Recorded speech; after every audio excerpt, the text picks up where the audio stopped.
В овие благословени денови ни се дава на сите нас како дар Божи да живееме тајната на раѓањето Христово.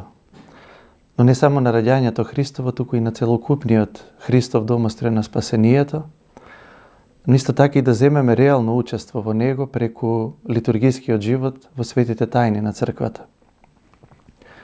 Христос се раѓа и во неговото раѓање на чудесен начин можеме да видиме и да созерцуваме колку Бог го љуби човекот во духот на зборовите на Свети Јован Богослов, дека Бог и Отецот толку го возлюби светот што го испрати својот единороден син во него. И како што вели некој од светите оци, овој свет не би имал смисла и ништо ново не можеме да видиме под сонцето, освен Богочовекот Христос. Богочовекот Христос на нас христијаните ни го осмислува и животот и постоењето, но го осмислува и постоењето на овој свет и го разбива тој затворен круг на трулежот и на смртта, кога доброволно од љубов кон нас влегува во овој свет и се раѓа како човек. Христос станува човек за човекот да добие можност да стане Бог по благодат. Невидливиот станува видлив, недопирливиот ни дава можност да го допреме и да заедничариме со него.